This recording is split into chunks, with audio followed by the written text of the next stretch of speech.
Hi friends, welcome to my channel. Swamiji ద్వారా దీప తన కన్న కూతురు అని గుండె పగిలే నిజాన్ని తెలుసుకున్న సుమిత్ర గతం గుర్తుకు వచ్చి నిజాలను దశరథికి చెప్పేసిన దాసు నిజంగానే ఇదంతా జరగబోతుందా, అసలు ఏం జరిగింది అనేది ఈ వీడియోలో తెలుసుకుందాం. ఇక సుమిత్ర అయితే దశరథికి పూర్తిగా నయం కావడంతో దేవుడికి మొక్కు చెల్లించుకుందామని తను గుడికి వెళ్తుంది. మరొక పక్క ఇక దాసు అయితే గతాన్ని గుర్తు చేసుకుంటాడు. ఇంకా గతాన్ని గుర్తు చేసుకొని ఇక వెంటనే దశరథికి ఫోన్ చేస్తాడు. దశరథికి ఫోన్ చేసి, అన్నయ్య నీతో అర్జెంటుగా మాట్లాడాలి, ఇంటికి రా అన్నయ్య అని అంటూ చెప్తాడు. అప్పుడే దశరథ అయితే ఇక దాసు దగ్గరికైతే తను బయలుదేరుతాడు. ఇదంతా ఇలా జరుగుతూ ఉండగా గౌతమ్ మనిషి అయితే దీపని పడవడంతో దీపని తీసుకొని హాస్పిటల్ కి అయితే కార్తీక్ వెళ్తాడు. కార్తీక్ హాస్పిటల్ కి దీపని తీసుకువెళ్లిన తరువాత అప్పుడే ఇక కార్తీక్ అయితే ఎవరు దీపని పొడుచుంటారో, అసలు దీపని చంపాల్సిన అవసరం ఎవరికుంది అని అనుకుంటూ ఉంటాడు. కార్తీక్ అయితే అప్పుడే ఇంకా డాక్టర్ అయితే తనకి చాలా బ్లడ్ పోయింది, తనకి బ్లడ్ ఇవ్వాలి అని అంటూ చెప్తూ ఉంటారు. తన బ్లడ్ గ్రూపు అని గ్రూపు పేరు కూడా చెప్పడంతో అప్పుడు ఇంకా కాంచన అలాగే దశరథది అదే సేమ్ బ్లడ్ గ్రూపు. అప్పుడే కాంచనని తీసుకొస్తానని కార్తీక్ అయితే ఇంటికి బయలుదేరుతాడు. ఇక కార్తీక్ అయితే కాంచన దగ్గరికి వెళ్లి, అమ్మా మీకు తెలియదు కానీ దీపని ఎవరో కత్తితో పొడిచారు, ఇప్పుడు తను హాస్పిటల్లో ఉంది, తనకి నీ బ్లడ్ గ్రూప్ అయితే సరిపోతుందంటున్నారు అని అంటూ ఉంటే అప్పుడే కాంచన అయితే నేను ఇవ్వడానికి కుదరదేమోరా అని అంటూ ఉంటుంది. కాంచన అప్పుడే ఇక కార్తీక్ కాంచని హాస్పిటల్కి తీసుకువెళ్తే డాక్టర్లు కూడా తను అవిటిది కాబట్టి తన బ్లడ్ సరిపోదని, తర్వాత మళ్ళీ తనకి ఇబ్బంది అవుతుందని డాక్టర్లు అయితే చెప్తారు. అది విని కార్తీక్ అయితే ఇప్పుడేం చెయ్యాలి, ఎవరిని అడగాలి అని అనుకుంటూ ఉండగా అప్పుడే ఇక కాంచనకి శివన్నారాయణ అయితే గుర్తుకు వస్తాడు. అప్పుడే ఇక శివన్నారాయణ అయితే గుర్తుకు రావడంతో మీ తాతది కూడా అదే బ్లడ్ గ్రూప్ రా అని అనడంతో అప్పుడే ఇంకా అంటూ ఉంటుంది కాంచన. అప్పుడు కార్తీక్ అయితే మరి తాత బ్లడ్ ఇస్తాడంటావా అని అనగానే ఇంతలో ఇక శివన్నారాయణకి కాంచన అయితే ఫోన్ చేస్తుంది. కాంచన ఫోన్ చేసి శివన్నారాయణ్ని అడుగుతూ ఉంటుంది, నాన్న దీపని ఎవరో కత్తితో పొడిచారు, తనకి బ్లడ్ చాలా అవసరం, తన బ్లడ్ గ్రూపు నీది ఒకటే, దయచేసి తనకి బ్లడ్ ఇవ్వడానికి రా నాన్న, తను ప్రాణాపాయ స్థితిలో ఉంది అని అంటూ ఉంటే మా కుటుంబాన్ని ఆ దీప ఎంత బాధ పెట్టింది, నేనైతే రాను అని అంటూ ఉంటాడు శివన్నారాయణ. అప్పుడు ఇక శివన్నారాయణ ఆ మాట అనడంతో ఒక్కసారే షాక్ అయిపోతూ ఉంటుంది కాంచన.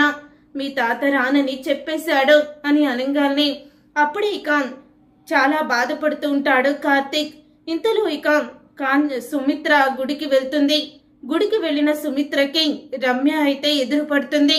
అప్పుడే రమ్యని చూసి సుమిత్ర రమ్య దగ్గరికి వెళ్లి అంటూ ఉంటుంది, ఆ రోజు దీప నిన్నే కదా దొంగ సాక్ష్యానికి తీసుకువచ్చింది అని అంటూ ఉంటే అప్పుడే రమ్య అయితే లేదమ్మా, దీపక్క చెప్పేది నిజం, నా కడుపులో ఉన్న బిడ్డ మీద ఒట్టేసి చెప్తున్నాను, మీ కూతురు జోష్నానే సత్యపండుకి డబ్బులు ఇచ్చి ఆ రోజు నా భర్తగా నటించమని చెప్పింది, కానీ దీపక్క మాత్రం నాకు న్యాయం చెయ్యాలని అనుకుంది.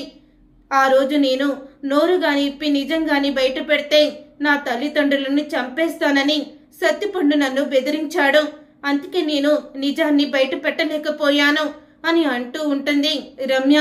అది విని ఒక్కసారి షాక్ అయిపోతూ ఉంటుంది సుమిత్ర. అయితే అసలు జోష్నాకి గౌతమ్ మంచివాడిలాగా చూపించే గుణం ఎందుకు ఉంది, ఎందుకు గౌతమ్ని మంచివాడిలా చూపించాలనుకుంది అని అనుకుంటూ ఉంటుంది సుమిత్ర. ఇంతలో కావేరి ఎదురుపడుతుంది సుమిత్రకి. అప్పుడే ఇక కావేరి అయితే సుమిత్ర దగ్గరికి వెళ్లి అన్నయ్యకి ఎలా ఉంది వదినా అని అడుగుతూ ఉంటుంది. అప్పుడే ఇక అన్నయ్యకి బానే ఉంది అని చెప్పడంతో ఇలా చెప్తున్నానని తప్పుగా అనుకోకండి, గౌతమ్ చెడ్డవాడని మీ కూతురికి ముందే తెలుసు, జోష్న కావాలని ఇదంతా నాటకమాడింది, అలాగే పెళ్లి దగ్గర పడే సమయానికి దీప ఈ పెళ్లి ఆపుతుంది అని కూడా చెప్పింది వదిన. నిశ్చితార్థానికి ముందే దీపని ఇరికించడానికి, దీపని మీరందరూ అపార్థం చేసుకోవడానికి జోష్న నాటకమాడింది అని అనడంతో ఒక్కసారి సుమిత్ర షాక్ అయిపోతూ ఉంటుంది. ఇంతలో ఇక స్వామీజీ అయితే కనిపిస్తారు. అప్పుడే సుమిత్రని చూసి స్వామీజీ అంటూ ఉంటాడు, నీ కన్న కూతురు ప్రాణాపాయ స్థితిలో ఉంది, తనని మీరే రక్షించుకోగలరు అని అంటూ స్వామీజీ చెప్పడంతో అప్పుడే సుమిత్ర కంగారుగా ఇంటికి వెళ్తుంది. కంగారుగా ఇంటికి వెళ్లిన తరువాత ఇక జోష్న గదిలోనే ఉంటుంది. జోష్నని గదిలో ఉండడం చూసి స్వామీజీ తను ఎందుకు ప్రాణాపాయ స్థితిలో ఉందని చెప్పారు, తను బానే ఉంది కదా అని అనుకుంటూ ఉండగా ఇంతలో కిందకి వచ్చి చూసేసరికి శివన్నారాయణ ఆలోచిస్తూ ఉంటాడు. అప్పుడే శివన్నారాయణ దగ్గరికి వెళ్లి, ఏమైంది మావయ్య గారు, ఎందుకు అలా ఆలోచిస్తున్నారు అని అడుగుతూ ఉంటే అప్పుడే ఇంకా శివన్నారాయణ దీపని ఎవరో కత్తితో పొడిచారని చెప్తాడు సుమిత్రకి.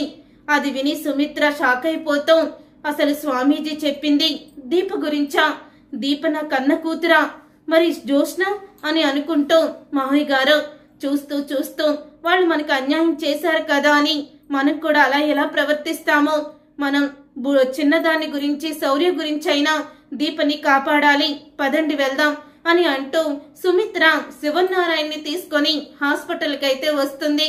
అలా హాస్పిటల్ కి వచ్చిన తర్వాత అప్పుడే ఇక శివన్నారాయణ ని చూసి కార్తీక్ అయితే చాలా ఆనందపడుతూ ఉంటాడు. ఇక కార్తీక్ అయితే అంటూ ఉంటాడు శివన్నారాయణతో, దేవుళ్లాగా వచ్చావు తాత, లోపలికి వెళ్లి బ్లడ్ ఇవ్వు అని అంటూ ఉంటాడు కార్తీక్. అప్పుడే శివన్నారాయణ దీపకి బ్లడ్ ఇస్తాడు. ఇంతలో దాసు దగ్గరికి దశరథ అయితే వెళ్తాడు. వెళ్లిన తరువాత, అన్నయ్య నన్ను కొట్టి చంపాలనుకుంది జోష్న, దానికి కారణం ఏంటంటే జోష్న నా కూతురు నీ కూతురు కాదు, జోష్న ఆ ఇంటి వారసురాలు కాదని నీకు తెలిస్తే తనకి ఆస్తిలో భాగం ఉండదని, తనని ఇంట్లో నుంచి బయటికి గెంటేస్తారని చెప్పి తను నేనెక్కడ నిజం చెప్పేస్తానని మీకు నన్ను కొట్టి చంపాలని చూసింది అని అంటూ ఉంటాడు. దాసు అయితే ఆ మాట విని దశరథ షాక్ అయిపోతూ ఉంటే, మరి మా కన్న కూతురు ఎక్కడుంది దాసు అని అడుగుతూ ఉంటాడు దశరథ. మీ కళ్ళ ముందే ఉన్న దీపని మీ కన్న కూతురు అన్నయ్య, దీప కుబేర కూతురు కాదు, దీప మీ కన్న కూతురే అని దాసు అయితే మొత్తం దీప తన కూతురే అని దశరథ ముందు బయట పెడతాడు. చూసారుగా ఫ్రెండ్స్, మొత్తానికి జోష్న నిజ స్వరూపం దీప ఆ ఇంటి వారసురాల అన్న నిజం బయటపడబోతుంది. మరి ఇలాగే జరగాలని మీరైతే కోరుకుంటున్నారా? అయితే వీడియోని తప్పకుండా లైక్ చేసి ఛానల్ ని సబ్స్క్రైబ్ చేసుకొని పక్కనే ఉన్న గంట సింబల్ పై ఆల్ అని క్లిక్ చేయండి. అప్పుడు మేము పెట్టే ప్రతి వీడియో మీరు మిస్ కాకుండా చూసేయవచ్చు.